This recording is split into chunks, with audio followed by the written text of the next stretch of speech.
So are you ready to be able to understand about limiting beliefs and how to let them go?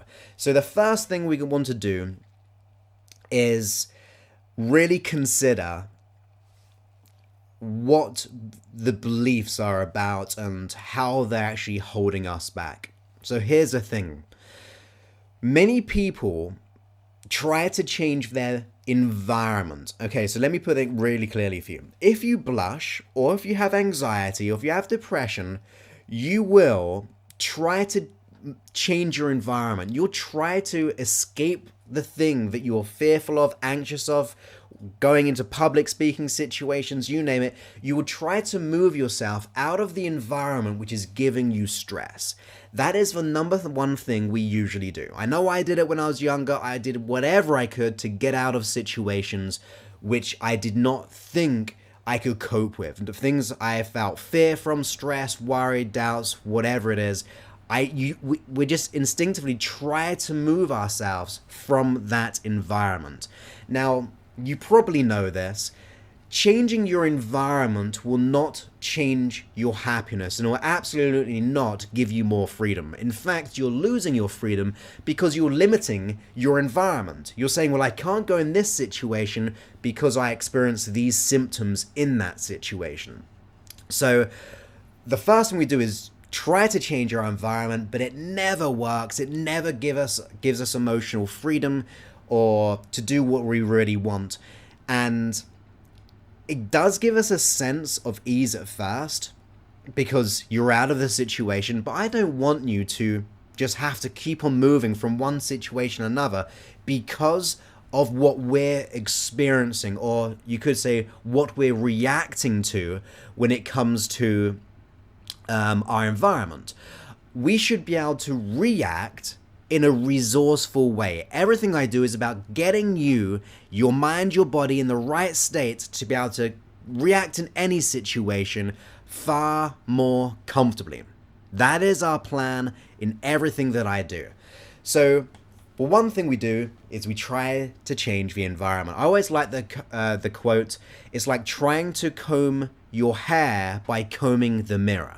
So also it means is you're trying to change the external, or you're trying to change everything there, but really we've got to change something happening in here. That's what we have to do. So the next thing, when we think about that, what dictates what we do in our environment? Well, it's our behaviors. The things that we do in our behavior will have a big effect. So if you start to create empowering behaviors which serve you, and let go of the ones which don't serve you. So if it was anxiety or fear, that's a behavior that we run. It's an emotional one, it's a physical one, it's a reactive one. So our behavior, if we can let go of the negative behaviors, then that's going to be a great thing. So every time we go into our environment, we're using more empowering, powerful behaviors. But the problem is, if we don't have the capabilities, we don't feel like we've got the capabilities, it will really not serve our behaviors or the environment. Think of it like a pyramid. Right at the bottom is our environment, above that is our behaviors, and then if we don't feel like we got the capabilities, because the capabilities dictate our behaviors, and what we do, our behaviors will change how we react in our environment. So many people try to change their behavior, try like quitting smoking, they try to mix things up, take on like chewing gum. If you're trying to lose weight, you'll do something like go to the gym, but it's not quite working. Something's not happening because it's not about the behaviors either. It's more about our capabilities. Now, what dictates our capabilities? Well, you know it because I said it on the title of this video, which is our beliefs. Our beliefs will dictate what we think we can or cannot do, i.e. our capabilities. Whether you think you're right or wrong, you are right. And someone can give you all the examples in the world, but if your belief is telling you one thing, you're not going to really thrive in that example or that situation or in that environment, because your beliefs dictate your capabilities. You could be thinking about going for that job interview, but if your belief is not being good enough for that job, or feeling like you're going to be found out. Who's had that one, by the way? When maybe you're in a job right now, or you think about going for a job, but you think you're going to be found out for not being good enough at that job, or people are somehow going to find out that you're a fraud, and you're not going to be able to deal with that situation, or deal with the job, or deal with the career, because our limiting belief is telling us something. So our belief system is having a big effect on what we believe we can and cannot do. So that has an effect on our behaviors, and that has an effect on our environment. So rather trying to change your environment, rather trying to change your behavior, and rather trying to change your capabilities, we should be focusing on our belief system. When we change our identity, or what we identify with within ourselves in a situation, we will change our capabilities. We will be opening up to far more. If you don't believe you're good enough, it will absolutely make you create thoughts and ideas of not being capable, bad behaviors, and performing poorly in the environment. That's not going to cope. That's not going to allow us to thrive. We need to change our belief system. Now, belief systems make up our world. As I said, whether you think you're right or wrong, you are right. Henry Ford said that. And the belief system that we hold will dictate the results that we're getting. If you have a most profound belief about money and abundance, then you will more likely seek out more money in a positive way. But if your belief about money is it's the root to all evil, it's hard to come by, it comes quick and goes faster, those are type of belief systems which are not going to help us be abundant. If you have a belief system about relationships, so all men or all women do X, Y, Z, or once again, you don't believe you're good enough for a relationship, you are not going to succeed very well in relationships, because it's going to have an effect. Your belief has an effect on your capabilities in that relationship, your behavior in that relationship, and the environment which is your relationship. And you can spread this out for everything. Whether it be losing weight, whether it be a fear of phobia, whether it be about confidence, whether it be about public speaking, whether it be, I don't know, you name it, whatever it is, we need to change our belief systems. Our belief systems will guide us to success, or it will actually cripple us and really make us lose focus and see less opportunity. So you may be thinking, well, how do I change that? Well, I want to give you some quick fire ways. Now, these ways will not necessarily completely transform your belief system, because it can take time. But it's worth the investment of time, because you're going to reap the rewards of success in the long term. Excuse me. When you created a belief system, and when I say you, it's like more like your unconscious mind, it's because you've been going through events, or people have been telling you something, lots of situations which creates that habit, that idea for it to be true. For example, if you have 10 bad relationships and that 10 past people cheated on you, of course you're going to start to come up with a belief system that all men or all women cheat. If you have a bad track record about money, you're going to have a belief system which is not going to support you about money. It happens all the time. But the day you start to change subtly and consciously, it will filter through to your unconscious mind, and it will become a new way of being. I always say this metaphor, you've heard it before if you've listened to my work. It's like an overgrown garden. If you go down the one route, it's going to be really well trodden. It's going to be hard at first to divert into a new route because it's all overgrown. But after a while, you go down that new pathway in that overgrown garden, it will become easier and easier and easier. So you have to begin to train up your mind to success, and this is what we're going to be talking about. So one thing I really like to ask myself is, I mean, not a lot of people will actually tell you this, by the way. Lots of coaches, lots of trainers, lots of personal development people, they don't give you this kind of information. I don't know why, because it's very, very true and it's so vital. So what we have to do, one of the first things is, we have to ask ourselves, is this belief actually mine? Strange question.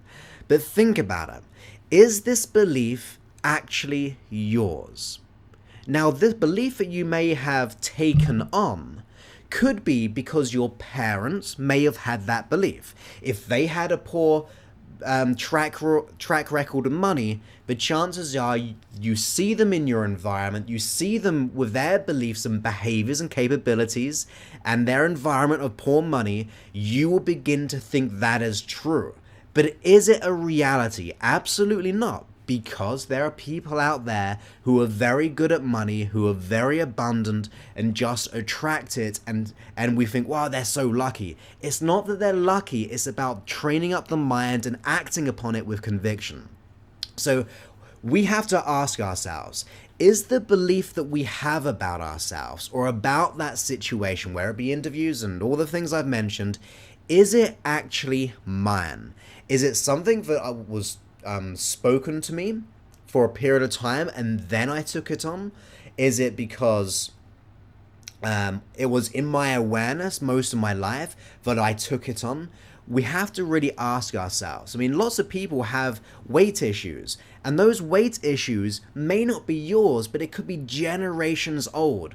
People who try to eat everything on the plate because they are told you must eat everything on your plate, because before then it was harder to have food, it was harder to come by it, even before then, like rationing in the war. It was almost like this belief system kicked in, which was important at that time. Like in the war, rations, it was important to make sure you utilize your food well. But does it mean, and is it applicable for us right now? No, it's not. It may not be true right now. So we have to really think, is this belief our own? Is it our parents? Is it, I'm going to get to a real cool one in a second. Is it our friends? Is it generations old? Is it even hundreds of years old? It could literally be a long time. We see examples around the world of old belief systems not working today. And all we have to do is look at the news, look at people in our life, and sometimes we think, wow, where did they get that belief from? And it could be because it was passed down. Now, there's the other one, as I was about to say, maybe the belief is not our own, but it's absolutely what society wants you to believe. So consider that. What does society want you to believe about the world around you? Think about it. There's marketing everywhere. There's advertising everywhere. There's always different agendas for different things because it's a selling game, it's a selling world, and we are being bombarded with advertisements of everything around us. How we should look, what we should buy, how we should be. All these things is the belief that we have about ourselves, like not being good enough, actually ours, or is it society's belief of what it's created?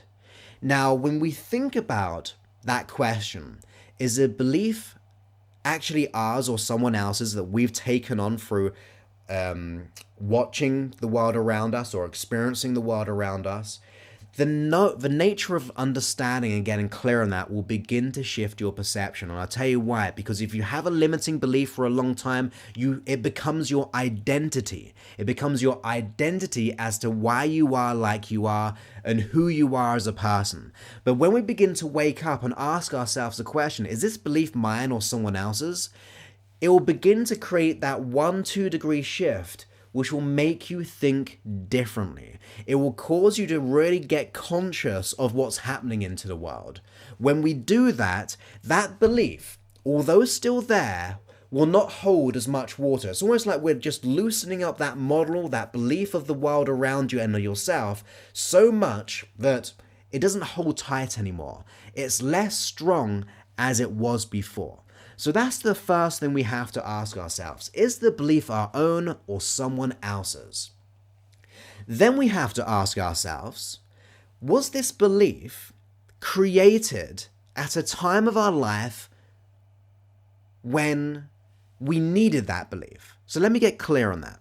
Say, for example, someone has a belief of not being good enough, which I think is very common around the world. We don't believe we're good enough or capable or worthy of something. Now, the belief system like that can happen in our later years, but sometimes it'll be when we're very young. 5 years old, 6 years old, 10 years old, 12 years old, 15 years old. We usually start to get those belief systems at a young age. Now, it's not always true, but it can be true, okay? So if this resonates with you, then this is going to create another 2-3 degree shift if we add these apps, stacking them up in our favor. So if we have that belief system was created when we were young, we have to ask ourselves a question.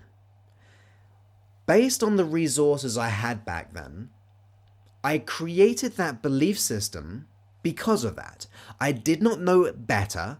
I did not have the knowledge and wisdom as an adult, so that's why I may have created that belief system. It kind of makes sense. If you had a fear or phobia as a child because maybe a dog was extra playful, you did not have the knowledge and wisdom as an adult to be able to distinguish between what is right or wrong. Your body just overreacted in that one moment for the best of intentions. So we have to consider, is this belief ours or someone else's? And also, was this belief actually created at an age when we didn't have all the knowledge and wisdom? And the knowledge and wisdom we have now, the nature of watching this video would change things, but having that openness and awareness, once again, will create that another 2-3 degree shift in our thinking and loosen that belief system even more. It will hold less water in that belief system because we're now becoming aware of the truth of the nature of that belief. The belief system may have been created at a young age because that's all we could do with all the knowledge and wisdom and the resources we had at a young age. We didn't have all the things that we needed. So now we can begin to consider that new way of being. We can think, okay, the belief may be someone else's. It was actually created when I was a young age, and that's not true anymore. Then we have to ask ourselves, number 3, we have to look at other beliefs in the world which are contrary to the belief that we have about ourselves or about that environment. When we do that, it will begin to once again create that other shift, the 2-3 degree shift. If you have a belief that about yourself, and then you begin to seek out other people who are once like you, who overcame that issue, it will cause you to think there's an opportunity for you to do the same. The more examples or the counter examples to the belief that you have about yourself will cause that belief system you have to be less true. Once again, it might not make the complete shift, but by looking for counterexamples which disprove the belief about yourself or about the situation, even just the possibility of overcoming it. Like I said, finding people in your environment or in the world around you who have overcome this, it will allow that belief system to be less. It's causing your brain to rather focus on the limiting belief to actually looking for alternatives of how people have overcome that limiting belief or that capability or that behavior or the environment. So that's the third tip. All these are creating little shifts on the inside. Now, the other one we've got to consider is, what kind of belief do we want? If we don't want the belief system that we presently have, we have to then consciously consider the type of belief that you do want. When we do that and formulate it, we're telling our unconscious mind, look, we're kind of understanding now that belief could be actually someone else's. We're kind of understanding now that belief may have been created when we were very young. We didn't have all the experience to make the best decision about a belief. And now we're considering other examples which disprove that belief to a certain degree. And now, speaking to the unconscious mind, I want you to start running this new belief system. The conscious mind is the goal setter, the conscious mind is the goal setter, the unconscious mind is the goal getter. So when you start to create consciously the type of belief that you want, Even if you write it down, whether it becomes a mantra, whether you listen to one of my hypnosis tracks, whether you just hallucinate it in your mind every day, seeing yourself out there in a dissociated way, as if you're watching yourself in a cinema screen, it will cause your unconscious mind to consider that alternative. You're pre-teaching, and that's the key word here. You're pre-teaching, that's a key word, I say it wrong. The pre-teaching your unconscious mind how to be different. Not how you are or how you've always been, but how to be different in the positive. When you begin to hallucinate it in your mind, if you're not great at hallucinating, you feel it, you hallucinate it in feelings or sounds or whatever it may be, you turn up the music, which really drives you forward and makes you feel really good, and then you think about how you would like to be different. When you begin to do that, the neuroassociation changes in your brain. It will begin to adapt and create new pathways for you, which will allow you to get better and better with the new belief system. Like I said, it takes time, but if you do those steps, you're reframing, you're getting new perspectives, you're really loosening up that limiting belief, and then you're starting to direct your mind to the type of belief that you do want. And by hallucinating it, by, like I said, reading, educating yourself, investing your time and money in developing yourself as a person, that should be your number one investment, by the way, yourself, because the best you can be is going to cause others in your life to be happier as well. And you're going to get more better at your job, your career, your finances, your health, your emotional well-being, you name it. When you begin to invest in yourself, whether it be just through time at the very least, you will start to see that change. You're beginning to cultivate your thoughts. You're starting to direct your thoughts, your feelings, and ideas to this new belief system. So, like I said, the beliefs create or dictate your capabilities. Your capabilities dictate your behaviors, and your behaviors dictate your environment. Many people focus on the environment. Change your environment, quit the job, go to a new job, change city, change state, change country. You try to move out of the environment which is giving you stress because you haven't got the right behaviors, and you don't feel like you got the capabilities because the belief that you have about yourself or the situation is creating all of that. What we have to do is change the top tier, the belief system, by the steps I just said, a little bit more, like I said, through hypnosis, all these kind of things, just reading books, educating yourself, whatever it is, watching these every day or listening to these every day. The more you do it, the more you retrain your mind to the truth. What is the truth? That you are worthy, that you are capable, and you are full of potential. You really are. We just have to pre-teach your unconscious mind how to be different. So when you do that, your beliefs will now start a new set of open capabilities, which will give you freedom in more behaviors, the way that you act and react into the lowest tier of your environment. That is a great way of really understanding how beliefs are having an effect on your world and how to let them go.